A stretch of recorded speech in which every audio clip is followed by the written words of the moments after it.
দর্শক, রাষ্ট্রচিন্তা অনুষ্ঠানে আপনাদের স্বাগত।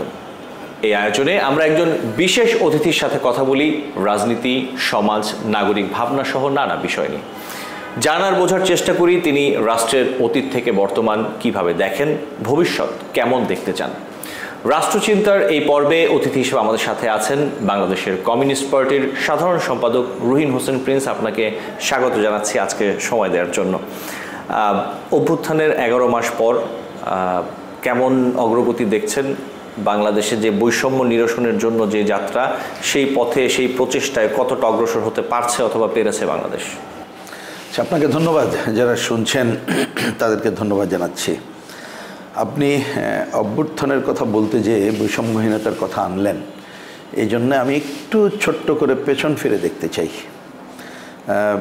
আমাদের এই যে দেশটায় আমরা আছি, আমাদের দীর্ঘ ব্রিটিশ বিরোধী সংগ্রাম, পাকিস্তানের বিরুদ্ধে সংগ্রাম, পাকিস্তানের স্বৈরশাসকের বিরুদ্ধে সংগ্রাম, আর ব্রিটিশ বিরোধী সংগ্রামের অন্যতম কিন্তু ছিল শোষণ বঞ্চনার বিরুদ্ধে সংগ্রাম। এরই ধারাবাহিকতায় সশস্ত্র সংগ্রামের মধ্য দিয়ে, মহান মুক্তিযুদ্ধের মধ্য দিয়ে একটা দেশ আমাদের অর্জন করতে হয়েছিল। এই অর্জিত দেশের একটা অন্যতম আকাঙ্ক্ষা ছিল সাম্যের আকাঙ্ক্ষা, তার মানে বৈষম্য মুক্তির আকাঙ্ক্ষা। কিন্তু মুক্তিযুদ্ধের পরে আমরা দেখলাম সেটা পূরণ হয় নাই। এমনকি ন্যূনতম গণতন্ত্রের আকাঙ্ক্ষা, এমনকি ভোটের গণতন্ত্রের আকাঙ্ক্ষাটাও যথাযথভাবে সবসময় পূরণ হয় নাই। যার জন্য 1990-এ একটা দীর্ঘ লড়াইয়ের পরে গণ অভ্যুত্থান করতে হলে, এর আগে নানা ধরনের শাসন ছিল, সেদিকে আমি নাইবা গেলাম, এবং 90-এর গণ অভ্যুত্থানের পরেও আমরা দীর্ঘ সময়ের পথ চলায় 35 বছরের মধ্যেও আমরা ন্যূনতম নির্বাচনী গণতন্ত্রের ধারা আসতে পারলাম না। বৈষম্যহীনতা তো দূরের কথা, বরঞ্চ এই সময়কালে আমরা দেখলাম একদিকে গণতন্ত্রহীনতা, অন্যদিকে বৈষম্য বৃদ্ধি। তারই প্রেক্ষাপটে একটা কর্তৃত্ববাদী স্বৈর শাসন, ভয়ের রাজত্ব, সেগুলো হঠাতে দেশের সাধারণ ছাত্র জনতা জীবন দিয়েই এই 24-এর গণ অভ্যুত্থান সংগঠিত করলো। তা আমি এই যে ধারাবাহিকতার কথাটা তুললাম এই জন্যে, সেইটা একটা এত বড় একটা গণ অভ্যুত্থানের পরে 11 মাস তো অনেক দিন আমাদের বিবেচনায়। কারণ মহান মুক্তিযুদ্ধ আমরা সংগঠিত করেছিলাম 9 মাসের মধ্যে। আমরা এর আগে নানা ধরনের তত্ত্বাবধায়ক সরকার করে 3 মাসের মধ্যে, 90 দিবসের মধ্যে, 80 দিনের মধ্যেও আমরা কিন্তু একটা ভালো নির্বাচন সম্পন্ন করেছিলাম। কিন্তু আজ 11 মাস হয়ে গেল, এখনও নির্বাচনের দেখা মিলল না। আর যে বৈষম্যহীনতার কথা বললেন, বৈষম্যহীনতা তো আলোচনার মধ্যেই উঠল না। এইটাই বরঞ্চ আমরা দেখতে পাচ্ছি মানুষের মধ্যে অনেক ক্ষেত্রে যে আশা জেগেছিল, সেইটা দিন দিন অনেক ক্ষেত্রে মানে যে ফিনকে হতে শুরু করেছে। এইটাই। আর অনেকগুলো ব্যাংকিং সেক্টর সহ 2-1 জায়গায় সরকার চেষ্টা করছেন। এই সরকারের মধ্যে অনেক সিনিয়র আমাদের শিক্ষক সমতুল্য অনেকে আছেন, তারা হয়তো বা কেউ চেষ্টা করছেন। কিন্তু পুরনো দুর্বৃত্তায়িত রাজনীতি এবং দুর্বৃত্তায়িত অর্থনীতি, আপনি এটা না ভাঙতে পারলে তো কিছু করা যাবে না। সেই জায়গায় আমরা এখনও পর্যন্ত কোনো আঁচড় লাগতে দেখছি না। বরঞ্চ এই সময় মানুষের মধ্যে আমরা দেখতে পাচ্ছি একটা মব সন্ত্রাস, এবং মানুষ সামনের দিকে যেন কোন পথে যাবে, এই ধরনের নানা প্রশ্ন নিয়েই আমাদের চলার পথে আমরা চলছি। এবার এই গণ অভ্যুত্থানের সামনে 5ই আগস্ট আমরা গণ অভ্যুত্থান দিবস পালনের মধ্যে যাচ্ছি। কিন্তু আমার মনে হয় যে এত সবের পরেও নিশ্চয়ই জুলাই আগস্ট মাসে আমরা গণতন্ত্রের আকাঙ্ক্ষা এবং বৈষম্য মুক্তির আকাঙ্ক্ষা, এই কথাগুলোকে সামনে এনে জনগণের সচেতন ঐক্য এবং জনগণকে সংগঠিত করার মধ্য দিয়েই আমরা ওই পথে অগ্রসর হওয়ার দিকে যেতে চাইব। যে আকাঙ্ক্ষা এখন পূরণ হওয়া দূরে থাক, আমরা আলোচনার মধ্যেও আনতে পারলাম না। জি, এবং এই যেটি হচ্ছে যে অভ্যুত্থানের পর বাংলাদেশের রাজনীতি কোন পথে আসলে হাঁটছে? আসলে অভ্যুত্থানের পরে আপনি রাজনীতি তো কথা ছিল যে অন্তত পক্ষে সোজা পথে হাঁটার ট্রেনের সূচনা আমরা করব, কিন্তু আমি দেখতে পাচ্ছি এখন সেই ট্রেনের সূচনাটাই করতে পারি নাই। আপনি খুব সহজ করে দেখলে জিনিসটাকে এইভাবে দেখেন যে বাংলাদেশের একসময় ঐতিহ্যবাহী রাজনৈতিক দল মুক্তিযুদ্ধের যার অনন্য ভূমিকা ছিল তারাই তো কর্তৃত্ববাদী স্বৈরাচারের ভূমিকা অবতীর্ণ হলো এবং এমন গণ অভ্যুত্থান সংগঠিত হলো যে তাদের প্রধান নেতা সহ প্রায় যে অধিকাংশ নেতারাই দেশ ছেড়ে চলে যেতে বাধ্য হলো। তাহলে ওইটা তারা নৈতিকভাবে তারা তাদের সব কিছু হারিয়ে ফেললো। সুতরাং ওইটা ধরেন রাজনীতির আলোচনা থেকে আপনি যে বাইরেও রাখেন, এর বাইরে আমরা যারা ছিলাম, হ্যাঁ এই সময় একটা অগ্রগতি অনেক কিছুর মধ্যে ঘটেছে যে পরস্পরের দেখা সাক্ষাৎ হওয়া, কথাবার্তা এগুলো এরকম হতো না, আমাদের এই সংস্কৃতিটা বন্ধ হয়ে গেছিলো, কিন্তু সেইটা চলছে এবং আমরা আলোচনার মধ্য দিয়ে যে আগামীতে নির্বাচিত পার্লামেন্ট অবশ্যই হবে সেটা আমরা প্রত্যাশা করি এবং এই পার্লামেন্ট কি কি কাজ করতে পারে তার একটা পরামর্শমূলক দিক নির্দেশনা দেওয়ার ক্ষেত্রে আমরা আলোচনা করছি। সরকার গঠিত যে ঐক্যমত্য কমিশন গঠিত হয়েছে তার বাইরেই আলাপ আলোচনার মধ্য দিয়ে আমরা কতগুলো জায়গায় ঐক্যমত্যে পৌঁছানোর চেষ্টা করছি, যা আগামীতে যারা ক্ষমতায় যাবেন তারা যদি থ্রু পার্লামেন্ট অর্থাৎ পার্লামেন্টের মধ্য দিয়ে সেটা রক্ষা করেন তাহলে এক ধাপ অগ্রগতি, রক্ষা না করলেও আমি এটাকে অগ্রগতি হিসাবে দেখতে চাই। যে আলোচনা ঐক্যমত্য হচ্ছি তারা যদি না করেন জনগণের ঐক্য গড়ে তুলে আমরা বিক্ষোভ সংগঠিত করব এবং তাকে বাধ্য করব। তার মানে রাজনীতিকে ট্রেনে ওঠার সোজা পথ আমরা দেখতে না পেলেও এই যে কতগুলো ঐক্যমত্য এবং যেটা পজিটিভ ধারায় আমরা আগানোর চেষ্টা করতেছি সেটা আমি একটা অগ্রগতি দেখি। কিন্তু এর বাইরে এটা না বললেও একটা অনুচ্চারিত রাখলে আমার ধারণা খুবই ভুল হয়ে যাবে। সেটা একটু মনে রাখবেন, আমি পতিত শক্তির কথা বললাম, কিন্তু দীর্ঘদিন অগণতান্ত্রিক শাসনে বেড়ে ওঠা আরও অনেক অপশক্তি আছে। বিশেষ করে আমি বলবো সাম্রাজ্যবাদের তাবেদারভুক্ত অপশক্তি, যারা পুঁজিবাদী ব্যবস্থাকে লালন পালন করতে চায় তারা আমাদের বিবেচনায় আরেকটা অপশক্তি। আরেকটা হচ্ছে সাম্প্রদায়িক অপশক্তি, যারা মুক্তিযুদ্ধের বিরোধিতাকারী, তারাও কিন্তু এখন সদর্পে বিচরণ করছে, যেটা আগামী দিনের গণতন্ত্রের যাত্রার জন্যে খুব একটা ভালো ফলদায়ক বলে আমরা মনে করি না, কিন্তু বাস্তব কারণে সেটাও বিরাজ করছে। সুতরাং রাজনীতির এ ধরনের ডামাডোলের মধ্যে আমরা আছি। এখনও পর্যন্ত সুষ্ঠু ধারার রাজনীতি, গণতান্ত্রিক ধারার রাজনীতি ট্রেনে ওঠার কাজটাও আমরা করতে পারিনি। যে সংস্কার আলোচনা চলছে, আপনারা যেই আলোচনা করছেন, এর মধ্য দিয়ে আসলে অদূর ভবিষ্যতে অথবা ভবিষ্যৎ বাংলাদেশের জন্য রাষ্ট্রের যে কাঠামোগত পরিবর্তনের অথবা সামাজিক যে কাঠামোগত পরিবর্তনের যে জায়গাগুলো রয়েছে তাতে কতটা পরিবর্তন আসতে পারে অথবা আসবে বলে আপনি প্রত্যাশা করেন? দেখেন, আপনি রাষ্ট্রের কাঠামোগত পরিবর্তনের কথা বললেন, তার মানে কি যে পুরো ব্যবস্থার একটা মৌলিক সংস্কার, যেটা আমরা কমিউনিস্টরা দীর্ঘদিন ধরে বলে আসছি। আমি একটু স্মরণ করিয়ে দিতে চাই আপনার মাধ্যমে দর্শকদের, বিশেষ করে সচেতন দর্শকদের, আমরা দীর্ঘদিন ধরে, বিশেষ করে এক যুগেরও বেশি সময় ধরে এই যে কর্তৃত্ববাদী সরকারের বিরুদ্ধে যে সংগ্রাম করছিলাম, তাতে আমাদের প্রধান তিনটি স্লোগান ছিল। একটা ছিল দুঃশাসন হটাও, হটেছে দুঃশাসক, দুঃশাসন কিন্তু আরও অনেক ভেতরের বিষয়। পরেরটা ছিল ব্যবস্থা বদলাও, যেটা ওই যে মৌলিক পরিবর্তন। তৃতীয় ছিল এইটা করার জন্য লাগবে নীতিনিষ্ঠ বাম গণতান্ত্রিক বিকল্প শক্তির সমাবেশ। এখন তিনটার মধ্যে দেখেন দুঃশাসন কিন্তু হটাতে পারেনি এখনও, দুঃশাসনের নানা মাত্রা দেখছি। ব্যবস্থা বদল মৌলিক সংস্কারের আলোচনায় এখন তুলতে পারেনি, আর বিকল্প শক্তি সমাবেশ এখনও গড়ে তোলা যায়নি। তা সেক্ষেত্রে যে আলোচনাটা আমরা করছি সংস্কারের, আসলে পুরনো ব্যবস্থা বজায় রেখে, পুরনো অর্থনৈতিক কাঠামো এগুলো বজায় রেখে আমরা কিন্তু আমূল সংস্কার বা মৌলিক সংস্কার করতে পারবো না। এটা আগে বুঝে নিতে হবে। যেটা আমরা কমিউনিস্টরা লড়াই করছি মৌলিক সংস্কারের জন্য, যেমন আমাদের লক্ষ্য সমাজতন্ত্র, তার জন্য আমাদের একটা বিপ্লবী গণতান্ত্রিক পরিবর্তনের কর্মসূচি আছে। তা সেইটা কিন্তু আমরা আলোচনায় যেতেই পারি নাই। তা সরকার যেটা করছে সেটা হচ্ছে প্রচলিত কাঠামোর মধ্যে কতটুকু ভালো সংস্কার করা যায়, তা আমরা তার সাথেও আছি। তা সেটা আমি আপনাকে একটু ছোট বিস্তারিতই বলি, কারণ আমার বিবেচনায় যে এইটা নিয়ে খুব সঠিকভাবে আলোচনাও সামনে আসছে না এবং দেশের সচেতন মানুষও যথাযথভাবে জানতে পারছে না। আমি বুঝতে পারছি না বললাম না, জানতে না পারলে তিনি বুঝবেন কিভাবে। তো আমি ছোটো করে বললে, দেখেন সরকার কতগুলো সংস্কার কমিটি করেছে, যদিও এটা খুবই ক্ষোভের সাথে বলতে হয়, এখানে কিন্তু শিক্ষা সংস্কার কমিটি নাই, এখানে কিন্তু বৈষম্যহীন সমাজ কিভাবে হবে তার কোনো সংস্কার কমিটি নাই।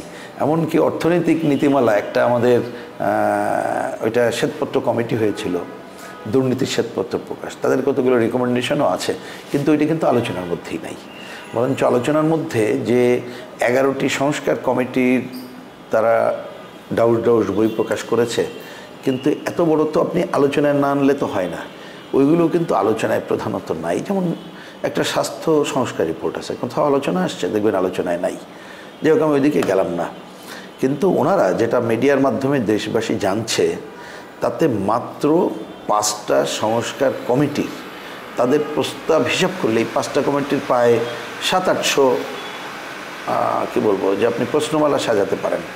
তার মধ্যে ওনাদের বিবেচনায় 166টা বিষয় সামনে এনেছেন 5টা সংস্কার কমিটি। কিন্তু এর মধ্যে আমরা আলোচনা করতে যেয়ে দেখলাম বিশেষ করে দুদক সংস্কার, জনপ্রশাসন সংস্কার এবং বিচার সংস্কার, এগুলো অনেকগুলোর সাথে বলা যায় প্রায় সব দলীয় ঐক্যমত্য।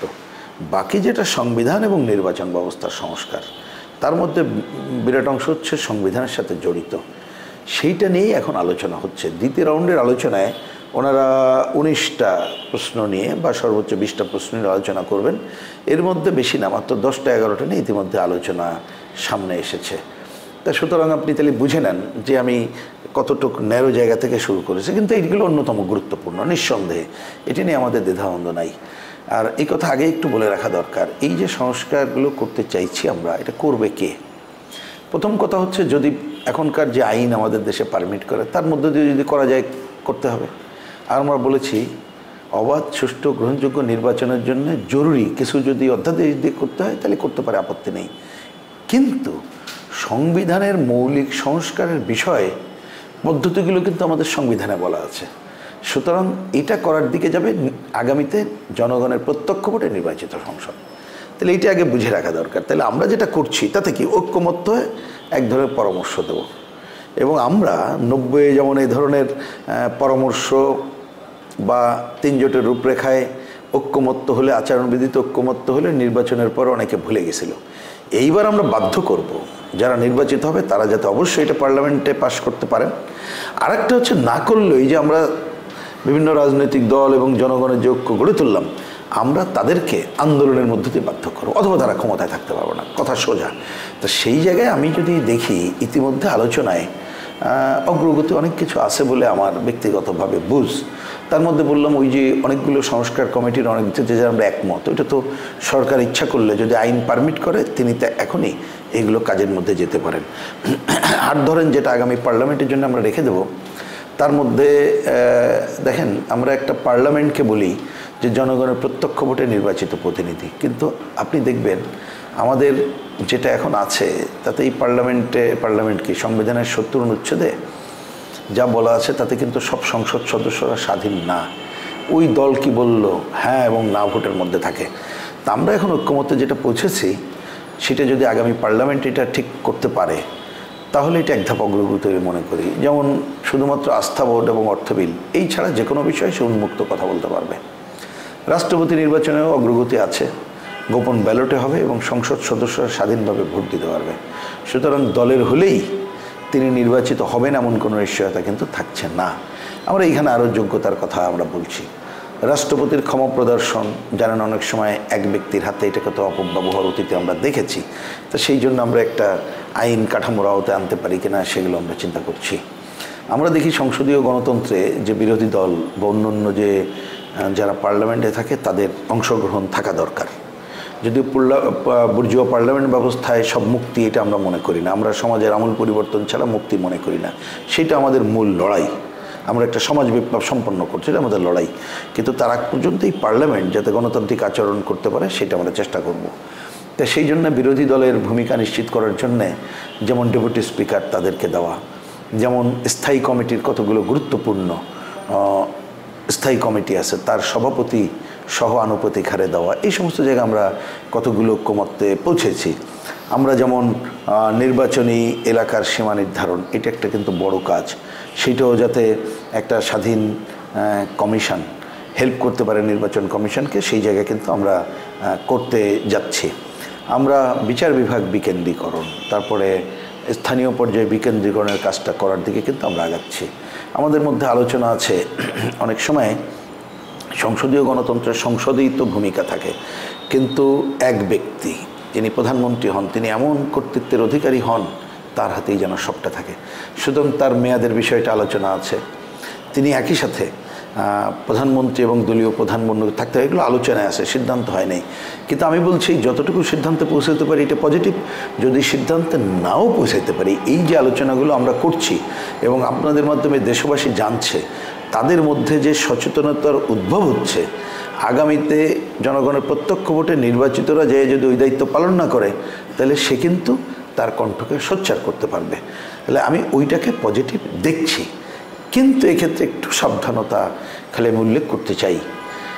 হ্যাঁ, যেটা আমরা কথাটা বলি যে আপনি যদি একটা তেঁতুল গাছ লাগান তাহলে তো মিষ্টি আম আশা করতে পারবেন না, জনগণকে কিন্তু বুঝতে হবে যে এইটা মনে করার কোনো কারণ নেই একটা নির্বাচন হলেই সব সমস্যার সমাধান হয়ে যাবে। বরঞ্চ আমরা বলি দীর্ঘদিন ধরে নির্বাচন তো হয়নি, নির্বাচন ব্যবস্থাটা ধ্বংস হয়ে গেছে। সুতরাং ভালো নির্বাচনের জন্য আমূল সংস্কার করে আমরা যদি নির্বাচন করতে পারি এবং নির্বাচনের মধ্য দিয়ে জনগণের ভোটাধিকার নিশ্চিত করা, স্বচ্ছতা, জবাবদিহিতা এবং জনগণের অংশগ্রহণ নিশ্চিত করতে পারি, তাহলে দেখা যাবে পর্যায়ক্রমে কয়েকটা ভোট যদি আমরা করতে পারি তাহলে আমরা গণতন্ত্রের পর আগাতে আমরা পারবো। আর এর যে বেসিক জায়গা সেটা যদিও আমি খুব ক্ষোভের সাথে বলতে হচ্ছে আলোচনায় আমরা আনতে পারিনি, সেটা হচ্ছে অর্থনৈতিক দুর্বৃত্তায়ন ভাঙা। আমার কিন্তু এখনও সংবিধানে বলা আছে যে অনুপার্জিত আয় ভোগ করার অধিকার নাই, আর ঘুর দুর্নীতি তো করারই উচিত না। তাহলে এইটা যদি আমরা করে দিতে পারি, অন্ততপক্ষে আলোচনার মধ্যে বিকল্প শো করতে পারি, যেটা আমাদের বিকল্প পথ নির্দেশনা আছে, তাহলেই এইবারের এই যে গণঅভ্যুত্থানের পরে যে আলোচনা, ঐক্যমত্যের আলোচনা চলছে সেটা এক ধাপ অগ্রগতি হবে বলে আমি প্রত্যাশা করছি। কিন্তু না হওয়া পর্যন্ত বাংলাদেশের বাস্তবতায় কিছু বলা যাচ্ছে না। আমরা শুনতে পাচ্ছি যেটি যে আলাপ আলোচনা হচ্ছে আগামী ফেব্রুয়ারি থেকে এপ্রিলের মধ্যে জাতীয় নির্বাচন অনুষ্ঠিত হতে পারে, সরকারও বলছে, প্রধান উপদেষ্টা বিভিন্ন সময় বলছেন। এই যে ফেব্রুয়ারি অথবা মার্চের মধ্যে একটা টাইমলাইনের কথা আমরা শুনছি যে জাতীয় নির্বাচন হতে পারে, এই ব্যাপারে আপনারা রাজনৈতিক দলগুলো অথবা আমি যদি বলি যে আপনি অথবা আপনাদের রাজনৈতিক দল মানে কতটা আশ্বস্ত অথবা কতটা আস্থা রাখছেন যে একটি অবাধ, নিরপেক্ষ এবং সুষ্ঠু নির্বাচন ফেব্রুয়ারি অথবা এপ্রিলের মধ্যে অনুষ্ঠিত হতে যাচ্ছে? আচ্ছা, 2-3টা প্রশ্ন, আমি ছোট ছোট করে 2-3টা বলি। প্রথমে আসি অবাধ, নিরপেক্ষ, গ্রহণযোগ্য নির্বাচন। তার জন্য যা যা সংস্কার করা দরকার এখনও পর্যন্ত সরকার সেটা হাত দেয়নি। এইটা সংস্কার কমিটির বইতে কিছু লেখা আছে, অনেকগুলোর সাথে একমত, আমরা একমত না, কিন্তু সেটা আলোচনার টেবিলে এখন আসলো না। তা আমি আশা করব নির্বাচন কমিশন দ্রুততম সময়ে এটা আলোচনার টেবিলে নিয়ে আসবে। তো এইটা আলোচনা শুরু করলে এইটাই ঐক্যমত্য হতে বেশি সময় লাগবে না। আমার ধারণা আলোচনা করলে 30 দিনই যথেষ্ট সময়, আরও কম সময়ে করা সম্ভব। এবং এটা নির্বাচন কমিশনের হাতে যে অগাধ ক্ষমতা আছে, ইচ্ছা করলে তারাও অনেক কিছু করতে পারবে। আর সরকারের যদি জরুরি কিছু অধ্যাদেশ দিতে হয় দিয়ে এটা আমি যে অল্প সময় বলে এটা সম্ভব। এলে এই আলোচনায় আসে নাই। তো এই আলোচনায় আসলে আমাদের দাবি হচ্ছে যে দ্রুততম সময় নির্বাচন। এই দ্রুততম সময় বলতে কিন্তু আমরা কমিউনিস্ট পার্টি এবং বামপন্থীরা মনে করি এই বছরের মধ্যেই নির্বাচিত সরকার আমরা দেখতে চাই, এটা আমাদের দাবি। এখনও আমরা এটা করে চলেছি। কারণটা আরেকটাও বলি, যদি আমরা বুঝতাম একটা সরকার খুব ভালোভাবে চলতে পারছে, জনগণের সব আকাঙ্ক্ষা পূরণ করে চলেছে, তাহলে 2-4 দিন দেরি নিয়ে আমরা আপত্তি করতাম না। কিন্তু দেখছি সে পারছে না। এমনকি নিজে এখতিয়ার বহির্ভূতভাবে করিডোর দেওয়া, বন্দর দেওয়া, বিদেশি কোম্পানিকে সমস্ত কারখানা করা, স্টারলিংকের সাথে চুক্তি করা, যেটা আমাদের দেশের যে কোনো সময় ক্ষতিকর হতে পারে, যেটা তার এখতিয়ারে নাই, আরও এরা এখতিয়ার বহির্ভূত বহু কাজ করছে, তাতে করে সংকট তৈরি করছে। এই সব বিবেচনায় দ্রুততম সময় নির্বাচনে যাওয়া দরকার বলে মনে করি। তা আমরা ডিসেম্বরে চেয়েছি, কিন্তু যে আলোচনা এখন ঘোরাফেরা করছে, আপনিও যেটা বললেন ফেব্রুয়ারি, আমি এখনও পর্যন্ত তার কোনো আলামত দেখতে পাচ্ছি না। যতক্ষণ না পর্যন্ত নির্বাচন কমিশন নির্বাচনের সুনির্দিষ্ট তারিখ ঘোষণা না করছে এবং যতক্ষণ না পর্যন্ত সরকার ওই নির্বাচন অনুষ্ঠানের জন্যে দৃশ্যমান সহায়তার হাত বাড়িয়ে না দিচ্ছেন, ততক্ষণ পর্যন্ত কিন্তু আমরা আশ্বস্ত হতে পারছি না। আর অবশ্যই এই কথা বলে রাখছি, নির্বাচন যখন হবে, নির্বাচনটা হইতে হবে নির্দলীয়, নিরপেক্ষ, তদারকি সরকারের অধীনে। সেটা যে নামেই আমরা দেই না কেন, সে তত্ত্বাবধায়ক সরকার দেই, তদারকি সরকার দেই, আর যে নামে দেই, ওইটার অধীনেই নির্বাচনটা হতে হবে। কিন্তু এখনও পর্যন্ত আমি নির্বাচনের সুনির্দিষ্ট কোনো আলামত দেখতে পাচ্ছি না। জি, আপনাকে ধন্যবাদ। আমরা একটু ব্রেক নেই। দর্শক, রাষ্ট্রচিন্তা অনুষ্ঠানে নিচ্ছি ছোট্ট একটি বিরতি, সাথে থাকবেন। আবারও স্বাগত জানাচ্ছি রাষ্ট্রচিন্তা অনুষ্ঠানে। আমাদের সাথে অতিথি হিসেবে আছেন রুহিন হোসেন প্রিন্স। তার সাথে কথা বলছিলাম 24-এর যে অভ্যুত্থান হলো, আমরা যদি দেখি তরুণদের মাঝে এবং গ্রামীণ সমাজে এর কতটা আসলে প্রভাব পড়েছে বলে আপনি মনে করেন, এবং আগামী জাতীয় নির্বাচনে যদি ভোটের কথা বলি সেই ক্ষেত্রে কতটা প্রভাব পড়বে মনস্তাত্ত্বিক দিক থেকে অথবা ভোট দেওয়ার ক্ষেত্রে মানুষের ভেতরে?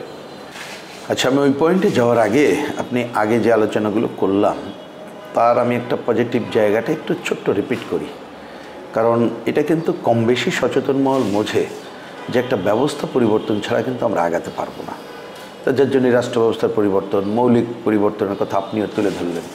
এখন এই জায়গাটা আমার কাছে মনে হয় একটু পরিষ্কার থাকা দরকার জনগণের কাছে বা শ্রোতাদের কাছে।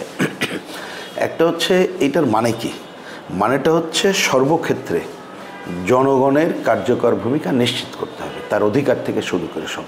তার মানে এই যে রাষ্ট্র ক্ষমতার যে মালিক জনগণ, সার্বভৌম, এইটাকে নিশ্চিত করতে হবে। এটা করতে গেলে কতগুলো জায়গায়, একটা লাগবে গণতন্ত্র নিশ্চিত করতে হবে, একটা করতে হবে আপনাকে যে আমাদের সর্বত্র একটা উপযুক্ত বিকেন্দ্রীকরণ করতে হবে সর্বত্র, আর একটা করতে হবে সর্বত্র স্বচ্ছতা নিশ্চিত করতে হবে, আর একটা করতে হবে সর্বত্র জবাবদিহিতা নিশ্চিত করতে হবে, আর একটা করতে হবে সর্বক্ষেত্রে জনগণের কার্যকর অংশগ্রহণ এবং নিয়ন্ত্রণ নিশ্চিত করতে হবে।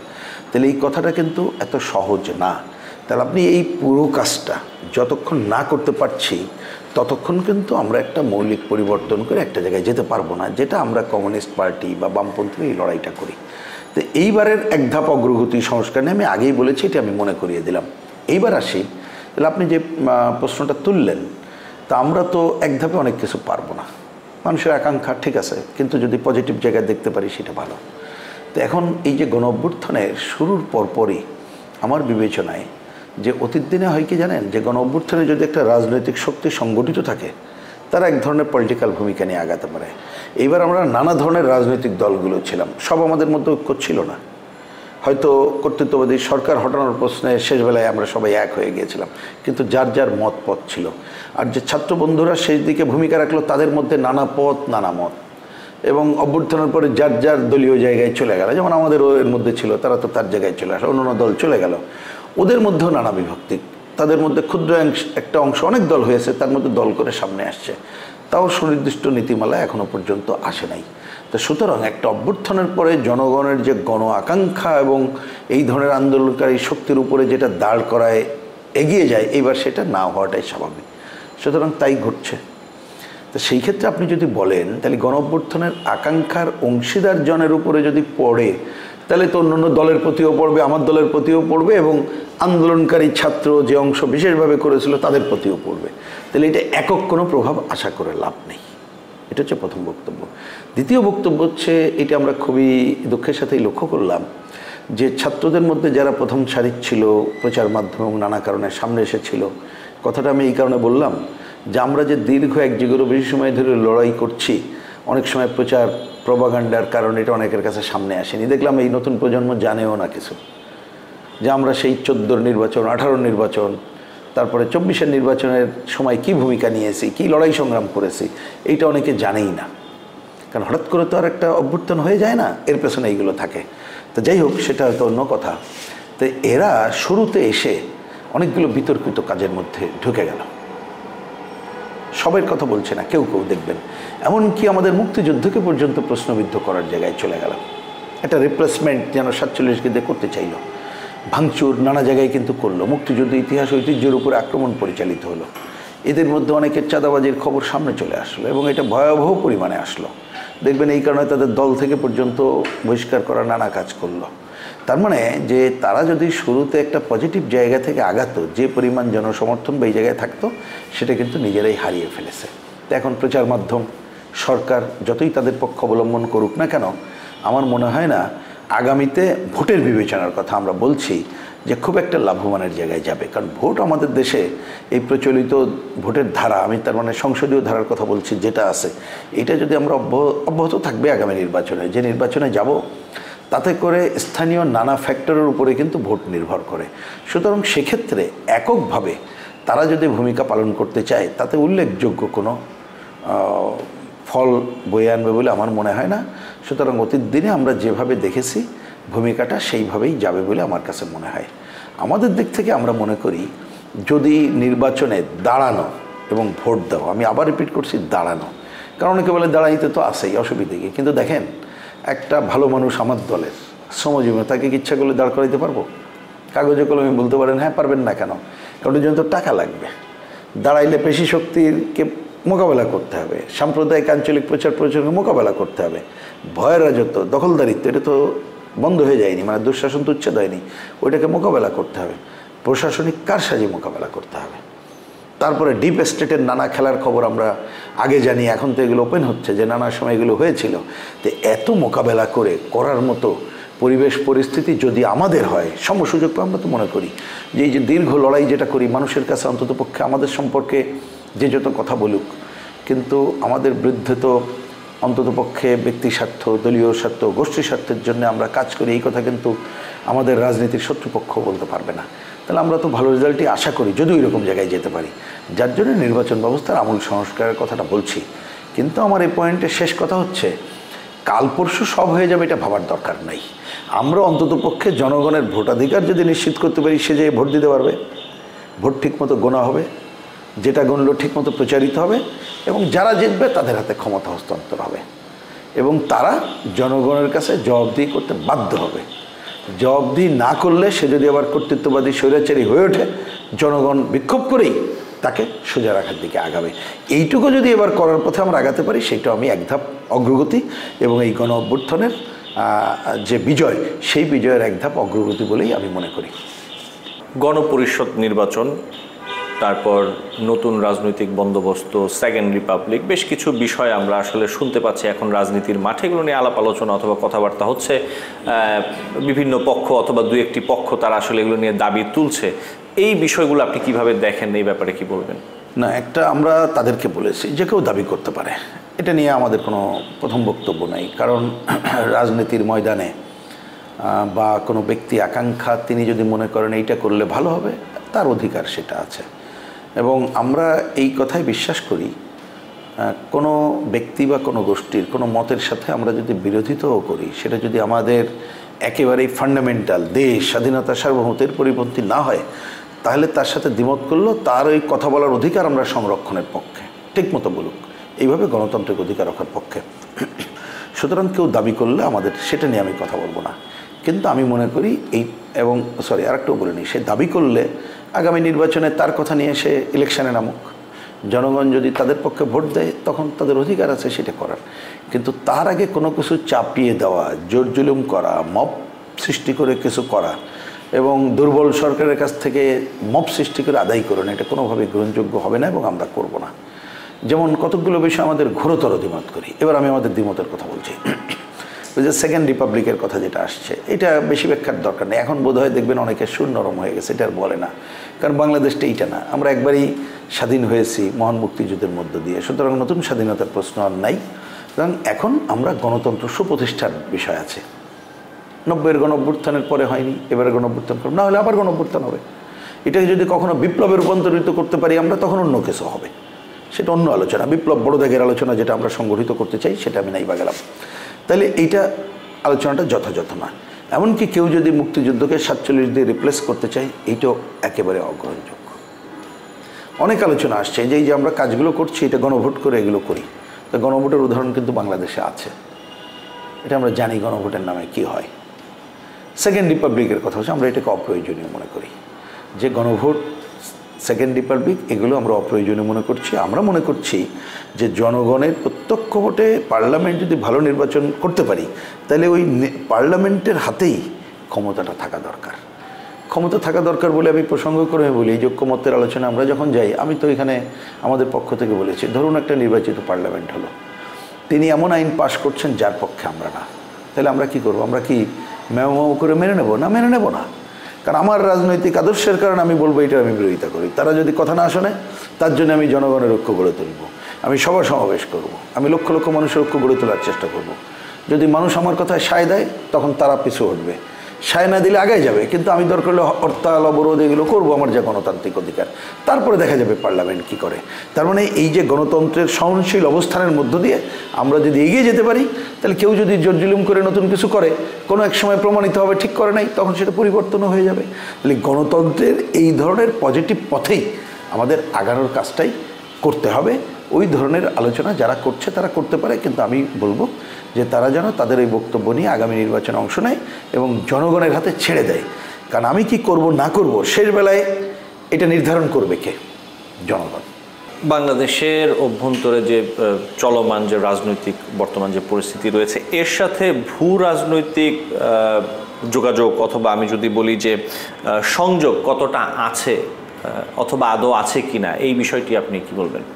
না, এটা তো আছে তো বটেই, কারণ এটা আজকে থেকে না, অনেক দিন ধরে যে সারা বিশ্বে বিশেষ করে যারা আধিপত্যবাদী শক্তি, সাম্রাজ্যবাদী শক্তি, তারা তো আধিপত্য বিস্তার করতে চায়।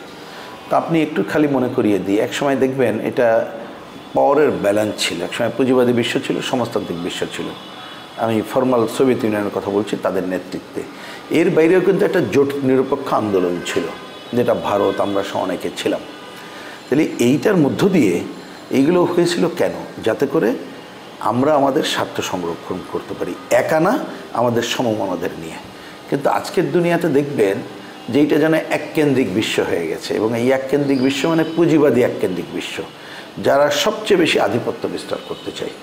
ঠিক আমি যখন মানে আপনার সাথে এই সময় কথা বলছি, আপনি দেখবেন এই আমেরিকান প্রেসিডেন্ট নির্বাচিত হওয়ার পরে, এবং তার সম্পর্কে তো কোনো ভালো ধারণা নেই সারা বিশ্বে, কিন্তু তিনি তো নির্বাচিত হয়েছেন, কিছু করার নেই। তিনি যেভাবে শুল্ক আরোপের কথা বলছেন, আমাদের দেশগুলোর মতো দেশ একটা সংকটে পড়ব, ইতিমধ্যে সেটা আরও নিশ্চিত করছে যে 25%-এর কম সে করবে না। তার মানে এই যে নানা সংকট সে করছে কিন্তু তার স্বার্থ রক্ষার জন্য। তাহলে আপনি এইটা যেটা দৃশ্যমান দেখা যায়, তাহলে এগুলো তো আমার দেশ সংকটে পড়ছে। সবচেয়ে বড় ব্যাপার হচ্ছে এককেন্দ্রিক বিশ্বে যখন আমেরিকা বা অন্য সাম্রাজ্যবাদী দেশগুলো তার আধিপত্য রক্ষা করতে চায়, এখানে অন্য দেশ তো তার স্বার্থ রক্ষা করে। যেমন বাংলাদেশ, আমেরিকা তার স্বার্থ রক্ষা করতে চাইবে, অন্য ইউরোপিয়ান তার স্বার্থ রক্ষা করতে চাইবে, কিন্তু এখানে ইনভেস্টমেন্ট চীন, জাপান, ভারত তো পাশের দেশ আছেই, আধিপত্যবাদী শক্তির বিস্তার করতে চায়, তারাও তাদের স্বার্থ সংরক্ষণ করতে চাইবে। তো সুতরাং আমেরিকান বা সাম্রাজ্যবাদ তো কখনো চাইবে না যে এইগুলো তার হাতছাড়া হয়ে যাক। তা সুতরাং তারা আমাদের মতো দেশের উপর আরও বেশি আধিপত্য বিস্তার করতে চাইবে, যার জন্য আগে আমি বললাম দুর্বল সরকার চাইবে, অনির্বাচিত সরকার চাইবে। কারণ একটা নির্বাচিত সরকার কিন্তু যদি সেটা দুর্বল হয় তবু জনগণের কথা বিবেচনা করে। তো এই কারণে তারা নানামুখী আধিপত্য বিস্তার করতে চাইবে। যেমন আমি একটা ছোটো উদাহরণ দিই, দেখেন রাখাইনে করিডোর বা প্যাসেজ দেওয়ার কথা এই সরকার বলছে, এখন কিন্তু পিছু হটেন। আপনি একটু বলেন তো, কোনো নির্বাচিত সরকার হলে সে কি এত সহজে এটা দিত না? আপনি অতীত দিনের সরকারগুলো দেখেন, অনেক কর্তৃত্ববাদী স্বৈরাচারী সরকার হলেও সেগুলোকে হিসাব নিকাশ করে চলেছে। বন্দর একটা বিদেশি কোম্পানিকে দিতেই হবে। এর আগে শেখ হাসিনার আমলে চেষ্টা করেছিল আওয়ামী লীগ সরকার, তারা কিন্তু দিতে পারে নাই। আর আমরা আন্দোলন করলাম, কিন্তু আমি খুবই ক্ষোভের সাথে বলছি, আমরা সে দেখছি সরকার এটাকে কোনো পাত্তা না দিয়ে সে বলে দিল এখন নৌবাহিনী পরিচালনা করবে, 6 মাস পরে সে বিদেশি কোম্পানিকে দেবে। তার মানে এদের কাছে জনগণ যেন মূল্যহীন হয়ে যায়। তার মানে এই যে সাম্রাজ্যবাদী আধিপত্যবাদী শক্তি, তাদের বিশ্ব রাজনীতির কারণে, তাদের নিজস্ব ইকোনমির কারণে, আধিপত্য বিস্তারের কারণে, তার সে যাকে মনে করে তার প্যারালাল, তার বিরুদ্ধে অবস্থানের কারণেই সে কিন্তু এই ধরনের প্রভাব বাংলাদেশে বিস্তার করতে চাইছে। আগের যে কোনো সময়ের তুলনায় আমরা দেখতে পাচ্ছি অনেক বেশি আধিপত্য বিস্তারের জন্য সে এগিয়ে আসছে, এবং আমি মনে করি এইটা অন্যতম গুরুত্বপূর্ণ প্রশ্ন। আমরা যদি এটাকে না ঠেকাতে পারি, তাহলে বাংলাদেশে কখনো গণতন্ত্রকে কিন্তু আমরা নিজেরা যতই চেষ্টা করে স্থায়ী রূপ দিতে পারবো না। এই ধরনের খেলার মধ্যে বাংলাদেশ পড়ে যাব। সুতরাং এই ব্যাপারে আমাদের সচেতন থেকেই আগাতে হবে, এবং আমি দেশবাসীকে বিশেষভাবে বলবো এই ব্যাপারে সবাই যেন আমাদের কান সজাগ রাখি। আগে একটা কথা ছিল যে আদার ব্যাপারী জাহাজের খবর রেখে লাভ কী। মনে রাখতে হবে যে এখন কিন্তু সেই দিন নাই, আদাই জাহাজে আসা যাওয়া করে, প্লেনে আসা যাওয়া করে। সুতরাং আমাদের সব খবর রাখতে হবে। আমাদের দেশের স্বাধীনতা, সার্বভৌমত্ব, নিজেদের স্বার্থ প্রথম, অন্য কোনো দেশ আমার না, এই দেশ আমার। আমার দেশের উপরে কাউকে আধিপত্য বিস্তার করতে দেব না, কাউকে আমাদের দেশের উপরে কোনোভাবেই আধিপত্য বিস্তারের সুযোগ দেব না। এই জায়গায় আমাদের ঐক্যবদ্ধ থাকতে হবে। আপনি যে কথাগুলো বলছিলেন, আমরা যদি দেখি যে আন্তর্জাতিক রাজনীতি অথবা কূটনীতির জায়গা থেকে বর্তমান সরকার অথবা যদি বলি যে আগামী 5, 10, 20 বছরের সময়ের কথা যদি বলি, এর পরেরটা আমরা এখন নাই গেলাম, অদূর ভবিষ্যতে যেই সরকারগুলো আসবে তাদের পররাষ্ট্রনীতিটা আসলে কেমন হওয়া উচিত, কেমন হলে এটা রাষ্ট্রের জন্য, বাংলাদেশ রাষ্ট্রের জন্য মঙ্গলজনক হবে বলে আপনি দেখেন? দেখুন, এক্ষেত্রে আমি বলবো, আপনি অনুরোধ করব সবাই আমাদের যদি একটু সংবিধান উল্টায় দেখি, তাহলে সংবিধানে আমাদের তো পররাষ্ট্রনীতির কথা বলা আছে। সাধারণভাবে এরকম একটা কথা চালু আছে যে আমরা সবার সাথে সুসম্পর্ক রাখবো, কেউ আমার শত্রু না, আমার সবার সাথে বন্ধুত্বপূর্ণ জায়গায় রাখবো।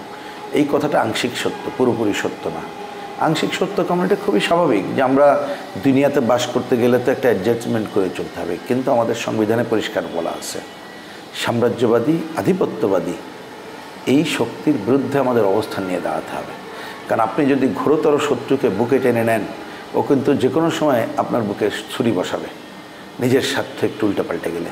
সুতরাং আমি বলবো যে আমাদের স্বাধীন বাংলাদেশে অর্জিত দেশে আমরা যেভাবে বলেছিলাম, আমাদের যারা বিরুদ্ধের শক্তি, যারা আমার দেশের উপর আধিপত্যবাদী বা সাম্রাজ্যবাদী প্রভাব বিস্তার করতে চায়, সেই জায়গায় আমার দেশের ন্যায্যতা বিবেচনা করেই আমি অন্যদের সাথে সুসম্পর্ক রক্ষার দিকে এগিয়ে যাব।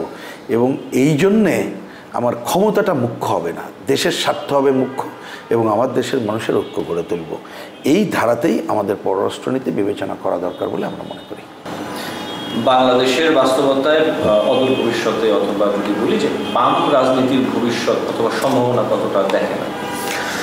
হ্যাঁ, আমি একটু আপনাকে এবং আপনার মাধ্যমেই দেশের মানুষকে যদি পাল্টা প্রশ্ন করি, আমি জানি উত্তর এখন পাবো না, কিন্তু আমি খুব বিনয়ের সাথে এই প্রশ্নটা যদি ছুড়ে দেই, তাহলে দেখবেন যে সাধারণভাবে আমরা চলার পথে মানুষ যেটা বলে, আমরা যখন জিজ্ঞেস করি ভাই আপনি চান কি, বলে যে ভাই সবাই মিলে ভালোভাবে চলে। তারপরে যখন বলি সবাই কি চলা সম্ভব, মানে ধরেন যে চায় লুটপাট করতে আর যে চায় সাধারণ, হ্যাঁ তা তো চায় না। তারপর আমরা যখন জিজ্ঞেস করি আচ্ছা এই যে আমাদেরকে যতদিন চেনেন, হ্যাঁ আমাদের চলার পথে ত্রুটি বিচ্যুতি তো থাকেই, রাজনীতির নীতি নির্ধারণ অনেক সময় ত্রুটি বিচ্যুতি থাকে, তাই না? ব্যক্তি যেমন ত্রুটির উচ্চ হয় না, আর ব্যক্তিরাই তো আমরা এই সমষ্টিগতভাবেই আমরা নীতি নির্মাণ করি, তো আমাদের সেটা ত্রুটি হতে পারে। কিন্তু আমরা যে নিজস্ব স্বার্থে, গোষ্ঠীর স্বার্থে কখনো করেছি এরকম কি মনে হয় অধিকাংশ বামপন্থীদের? তা বলে যে না, হ্যাঁ কিছু কিছু বামপন্থী আছে যারা দল ত্যাগ করে চলে গেছে, সেটা তো যে কোনো সময় যেতে পারে, সব মানুষ তো আর থাকে না, প্রতি মুহূর্তে তার পরিবর্তন ঘটে, তাদের বাদ দিয়ে আমি জেনারেল ফর্মে বলছি। তখন বলে না ঠিক আছে। তাহলে এইবার কথা হচ্ছে, আপনি এই ধরনের নীতিনিষ্ঠ বামপন্থী শক্তিকে যতক্ষণ না পর্যন্ত আরও বেশি শক্তিশালী এবং রাষ্ট্র ক্ষমতায় না আনতে পারবেন, তখন কি আমাদের দেশের ভবিষ্যৎ কি ভালোভাবে হবে? আমার ধারণা এই প্রশ্নের উত্তর জনগণকে দিতে হবে। জনগণ যখন বুঝবে যে না এটা হবে না, এটা বুঝে সে যখন দায়িত্ব পালন করতে পারবে, তখনই কেবলমাত্র বামপন্থা আগে আসতে পারবে। তার কারণ হচ্ছে, ধরুন প্রচলিত ব্যবস্থা, আমি একটা অফ অ্যান্ড উদাহরণ দিই, যতক্ষণ পর্যন্ত সুশাসন কায়েম না হচ্ছে, অর্থনৈতিক দুর্বৃত্তায়ন ভাঙতে না পারছে, সবাই কিন্তু চিন্তা করবে নেতার সাথে যোগাযোগ থাকলে আমার ছেলে মেয়ের চাকরি হবে, অমুক না বললে হবে না, অমুক না বললে আইনি বেআইনি কাজ করে অমুক জায়গাতে ছাড়াই আনতে পারবে না, অমুকের সাথে যোগাযোগ, অমুক গোষ্ঠীর সাথে যোগাযোগ করলে সে আমাকে তথাকথিত উদ্ধার করবে। তো এইটা তো ভাই গণতন্ত্রের কথা না। তা গণতন্ত্রের কথা হচ্ছে সবার সম অধিকার নিশ্চিত হবে এবং আইনের মতো কাজ চলবে, যেটা আমরা করতে চাই। তা সমাজ ব্যবস্থার এই যে তলের এই জায়গাটা যতক্ষণ ভেঙে ওই রকম একটা জায়গায় না যেতে পারছি, মানুষের মনোজগতে পরিবর্তন করতে আমরা পারবো না। তা আমি মনে করি যে এই যে গণ অভ্যুত্থান এক একটা সংগঠিত হচ্ছে, পরিবর্তন কিন্তু মানুষের হচ্ছে, মানুষ কিন্তু বুঝতে পারছে। একটা গ্রাম্য কথা আছে, শিখলা কোথায়, ঠেকলাম যেখানে। তো মানুষ কিন্তু ঠেকে ঠেকে শিখছে যে এত সবের পরে অনেকে বড় কথা বলে নিজে ক্ষমতায় যেয়ে কিছু করে না। তো এইটা মানুষ যখন বুঝে নিজেই ঘুরে দাঁড়াবে, তখনই আমি বলবো নীতিনিষ্ঠ বামপন্থার কি বলবো ভবিষ্যৎ আছে। আমরা আশা করি যে এইবারের এই গণ অভ্যুত্থান এবং তার পরবর্তী কার্যক্রম এবং অতীতের কার্যক্রম যদি দেখি, তাহলে দেখব বিভিন্ন সময়ে নানা লোভ এবং ভয়কে উপেক্ষা করেই বামপন্থী শক্তি কিন্তু এগিয়ে গেছে। আগামীতে তারা যদি দৃশ্যমানভাবে এগিয়ে যেতে পারে, তাহলে জনগণ এই বামপন্থার প্রতি তার সমর্থন নিয়ে আসবে বলে আমি প্রত্যাশা করি। সবশেষ একটি প্রশ্ন আপনার কাছে, তা হচ্ছে যে বাংলাদেশ রাষ্ট্রকে নিয়ে যে প্রত্যাশা, সেই জায়গা থেকে আপনি বর্তমান বাংলাদেশকে আসলে কোথায় দেখছেন, কি অবস্থায় রয়েছে যেমনটা বলছিলেন, এবং অদূর ভবিষ্যতে আসলে কোথায় দেখতে চান, যেই চাওয়া পাওয়া থেকেই আপনার এই যাত্রা? দেখুন, আমি আগে একটু বিস্তারিত বলেছি, এখানে আমি খুব কাটা কাটা কথায় বলি বোঝার জন্যে। আসলে আমি যদি আবার এবার মুক্তিযুদ্ধের কথা বলতে হয়, তারপরে এই সর্বশেষ গণঅভ্যুত্থানের মধ্য দিয়ে যে বাংলাদেশটাকে আমরা যেখানে যেতে চেয়েছিলাম পারি নাই, এমনকি বলেছি গণতন্ত্র, এমনকি নির্বাচনী গণতন্ত্র পর্যন্ত ধ্বংস হয়ে গেছে। তা সুতরাং এইরকম একটা ভঙ্গুর অবস্থা বিরাজ করছে। আর একটা হচ্ছে, দেখবেন দেশে শিক্ষিত মানুষের সংখ্যা এখন বেশি, তরুণদের সংখ্যা বেশি, কিন্তু সেই তরুণ আশাহত হয়ে আছে। এই দেশের প্রতি অনেকের প্রত্যাশা যেন অনেকের কাছে নাই, বিদেশ পাড়ি দেওয়া অন্য জায়গাগুলো আসছে। তার মানে আমাদের মানুষ একটা আশাহত জায়গায় আছে। তাহলে সেই জায়গা থেকে বাংলাদেশকে ঘুরে দাঁড়াতে হবে, আশার বাংলাদেশ তৈরি করতে হবে। এটা তো খালি মুখের কথা দিয়ে হবে না, বাস্তব জায়গায় তৈরি করতে হবে। আমি মনে করি অল্প দিনে সেটা হবে না। আমাদেরও একটা দায়িত্ব আছে, আমাদের কিছু ত্রুটি বিচ্যুতি আছে, যে অনেক সময় আমরা যেসব কথা বলি জনগণ হয়তো বুঝাইতে পারি না, বা আরও যত বেশি শ্রমজীবী মানুষের কাছে যে আমাদের কথা বলা দরকার, তরুণের মাঝে যে কথা বলা দরকার, আমাদের কথাগুলোকে আরও দৃশ্যমান করা দরকার, সেগুলো আমরা করতে পারছি না, নীতিনিষ্ঠ শক্তি পারছে না। সেই কাজগুলো আমরা যদি করতে পারি, তাহলেই আমরা যে বাংলাদেশের স্বপ্ন দেখি। এবার আমি চলে আসি মুক্তিযুদ্ধের সময়, আমরা যখন মুক্তিযোদ্ধারা যুদ্ধে অংশ নিচ্ছিল, তারা কিন্তু বলেছিল 3টা কথা। আমি চাই কি, এমন একটা বাংলাদেশ চাই যেখানে সকল নাগরিকের মর্যাদা থাকবে, এমন একটা বাংলাদেশ চাই যেখানে সাম্য প্রতিষ্ঠা হবে, ওই যে বৈষম্যহীনতার কথা বললেন, এমন একটা বাংলাদেশ চাই যেখানে সামাজিক ন্যায় বিচার নিশ্চিত হবে। তাহলে এইটার মধ্য দিয়েই মানে ওই রকম একটা জায়গা আমরা যতক্ষণ কায়েম করতে না পারবো, ততক্ষণ লড়াই চলবে। এবং ওই ধরনের বাংলাদেশের স্বপ্ন আমরা দেখি। এবং আমি এটা আপনাকে আরও দৃঢ়তার সাথে বলতে পারি যে আজকের দুনিয়ায়, আলোচনার মধ্যে বললাম এককেন্দ্রিক বিশ্বের নামে যে পুঁজিবাদী বিশ্বকে দেখছেন, কিন্তু আপনি দেখবেন আমেরিকা থেকে শুরু করে এই পুঁজিবাদী বিশ্বের নিজস্ব সংকট অনেক বেশি। দেখবেন তারা নিজেরা নিজেদের সাথে যুদ্ধ বিগ্রহ করছে, কারণ অস্ত্র ব্যবসা তাদের অন্যতম কাজ। দেখবেন নিজেদের সাথে অনৈতিকভাবে কোনো দেশে তারা আক্রমণ চালিয়ে দেশটাকে ধ্বংস করে দিচ্ছে।